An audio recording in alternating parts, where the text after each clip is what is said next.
Shalom, bertemu kembali dalam Efrata Devotion pada hari ini. Konon ada seorang pengemis sangat ingin mendapatkan uang sebesar 1 juta rupiah. Dia sering berdoa dan bergumam, "Tuhan, aku ingin punya uang 1 juta." Suatu hari ia menemukan seekor anjing kecil yang tersesat. Ia kasihan melihat anjing itu dan membawanya pulang serta mengikatnya di rumahnya. Ketika ia berjalan lagi, ia menemukan sebuah pengumuman dengan gambar anjing yang sangat mirip dengan anjing yang dibawanya pulang. Seketika pengemis ini sadar bahwa anjing ini ternyata yang dibawanya pulang ini milik seorang kaya di kota itu. Diumumkan bahwa orang yang menemukan anjing itu akan diberi imbalan 500.000. Sang pengemis senang sekali mengetahui hal ini.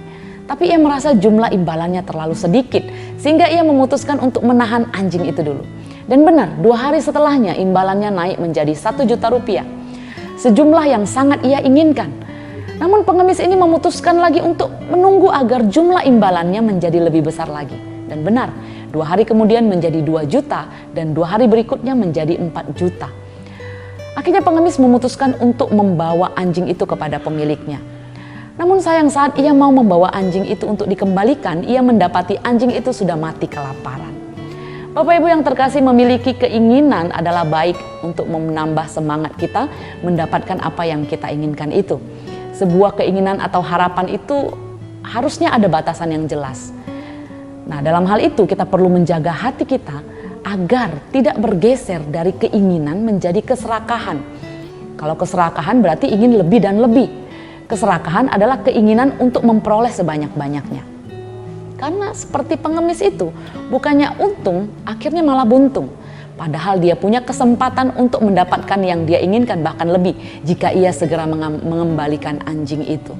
Tapi keserakahan membuatnya akhirnya tidak mendapatkan apa-apa. Amsal 25 ayat 16 berkata, "Kalau engkau mendapat madu, makanlah secukupnya. Jangan sampai engkau terlalu kenyang dengan itu, lalu memuntahkannya." Keserakahan biasanya nyata dalam cinta akan uang atau materi. Karena keserakahan antar saudara bisa saling menyerang.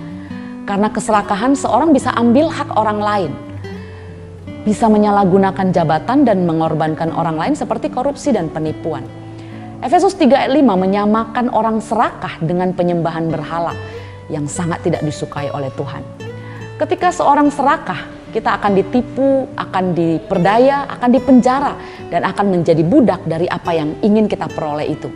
Kita akan dikuasai oleh keinginan. Maka Yesus berkata dalam Lukas 12 ayat 15, "Berjaga-jagalah dan waspadalah terhadap segala ketamakan. Sebab walaupun seorang berlimpah-limpah hartanya, hidupnya tidaklah bergantung daripada kekayaan itu."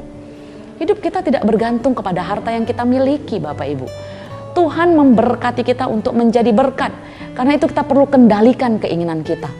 Merasa cukup dengan mensyukuri berkat materi yang Tuhan percayakan ada dalam pengelolaan kita. Mulailah dari hal-hal kecil dulu. Berbagi dengan orang di sekitar kita yang membutuhkan. Karena berbagi bukan soal punya banyak atau jumlah besar, tapi soal hati yang mau memberi. Jangan tunggu sampai punya banyak baru berbagi.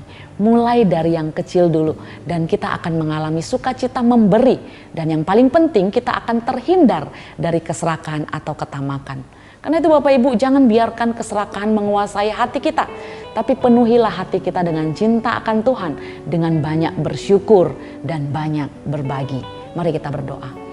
Tuhan, terima kasih, Tuhan percayakan berkat-berkat Tuhan ada dalam hidup kami sampai hari ini. Tolong kami untuk menjaga hati kami agar dijauhkan dari segala bentuk ketamakan. Tolong kami untuk mengendalikan keinginan kami. Tolong kami untuk bersyukur dalam semua yang Tuhan sudah nyatakan dalam hidup kami. Dan ajarlah kami untuk berbagi kepada orang-orang yang membutuhkan di sekitar kami. Tolong kami menjalani hidup kami, menjalani hari-hari kami seturut dengan kehendak Tuhan. Di dalam nama Tuhan Yesus kami berdoa. Amin.